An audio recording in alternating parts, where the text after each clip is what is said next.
All right, guys. So we're here yet again with Kamala Harris versus Donald Trump. I haven't actually covered her a lot, even though she probably could be actually probably could be the Democratic nominee, considering that California's primary was moved up all the way to February, thus having a much greater impact on the Democratic primary race in 2020. I think people could see her as someone like Barack Obama, first elected 4 years in 2016, and like a first-time senator coming out and then going into the Democratic primary for president. I could see how people could view her this way and how people could just take her as an Obama-like candidate. But at the current trend of our country, I'm seeing a little bit more of a Trump resistance against someone like Kamala Harris. I mean, America truly isn't ready for a female black president, and that's just based off how we are. I mean, there's still those voters that will say no to a woman president, and I'm not saying that necessarily it's a reason why. Maybe you could say it's like a reason why Hillary Clinton lost. I don't think that's necessarily it.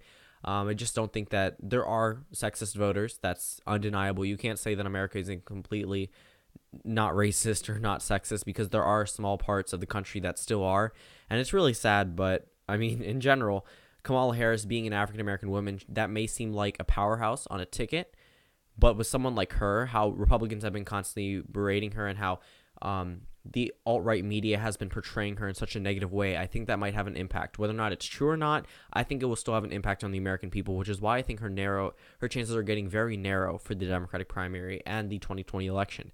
At first, I thought she would be some candidate that could be unstoppable. I mean, just look at her credentials. I mean, definitely with African American turnout, with women on her side, but after what we saw with Hillary Clinton in 2016, being a woman doesn't win you the woman vote automatically. You have to work for it. And I don't think Kamala Harris at this moment will be perceived as someone who's this awe-inspiring candidate, someone who can win. So it is possible for her to win. I think that she would narrowly edge out Donald Trump. But it all depends on how the economy and how everything else turns out. Because back in a couple months ago, I thought Kamala Harris, again, was unbeatable. I thought she would destroy Trump. But after I've seen the constant lack of media attention towards California, her being perceived as a Democratic insider coming from a state like California, there's never been a Democratic nominee from California. It's going to be extremely hard for her to win the nomination. First of all, she wouldn't have the Bernie part of the Democratic Party on her side.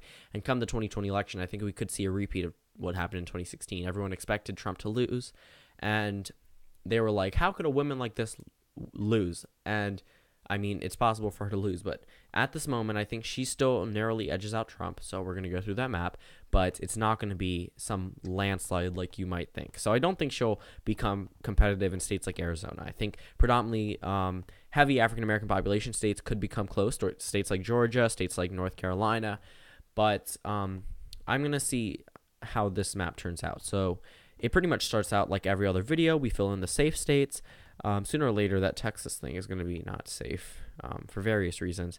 Not in 2020, but I mean like 2024 election predictions. Texas could actually be leaning blue, but that's not this video topic. So 185 electoral votes right off the bat. Actually, no. Virginia, I think, would go to pretty much any Democratic candidate. It's going to be extremely hard for a Democrat to lose Virginia. They have to really try to lose, and just if they lose in Virginia, they're going to lose in Minnesota. If they lose in Virginia, they're going to lose in Colorado. It's just the state pretty much embodies more Democratic United States. So if you lose there, you're probably going to lose in some other Democratic states. But a state like Virginia, I would give to Kamala Harris. I would also give her New Mexico, just based off how the state has voted in previous election history. So 203 electoral votes for Kamala Harris, 175 for Donald Trump.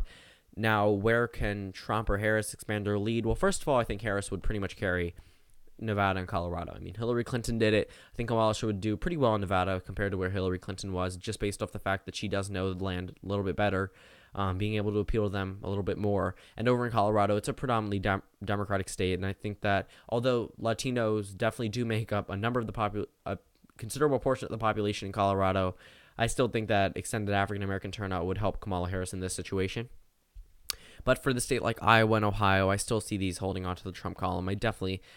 It would take pretty much a very solid Democratic candidate to flip these two states. And again, like I've been saying, I don't think Kamala Harris can pretty much overcome that rural vote, that white working class vote. It's going to be really hard for her to do so. And then up in New Hampshire, that one could get pretty close, but I think Kamala Harris would narrowly edge it out just based off the current disapproval of the president up there. Up in Maine, though, I think that he would narrowly carry Donald Trump, referring by he, would carry the 2nd congressional district. This puts him at 200 electoral votes.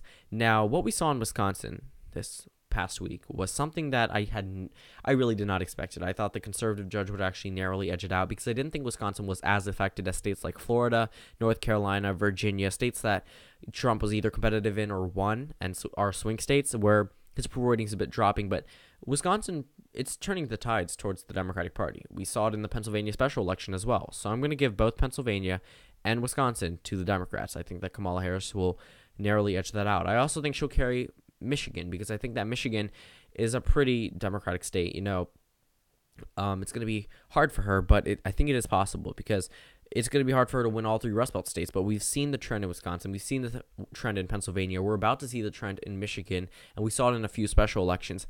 The Democrats pretty much are angry against the president. I mean, that's undeniable. And Donald Trump alone is the reason why the Democratic Party is doing so well. So as of right now, I think the Rust Belt will flip back. That's today, Sunday, April 8th, 2018.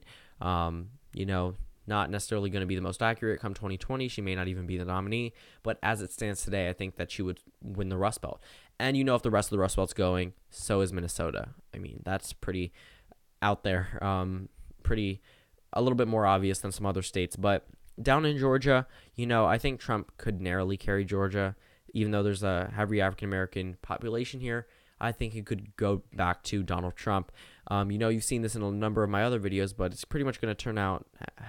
That's pretty much how it's going to turn out. The state of North Carolina is probably going to go to Donald Trump. He's probably going to hold on to conservative votes there because Kamala Harris is no 2008 Obama. I feel like she would do something like 2012 Obama, but then again, states have become more partisan. And the state of Florida, that one's going to be a pure toss-up. I'm going to see whether or not that one would go to Harris or Trump. It's going to be really hard to decide, but based on where we are with the president being disapproved and the entire gun control thing with Kamala Harris, probably would capitalize on that, especially in a state like Florida.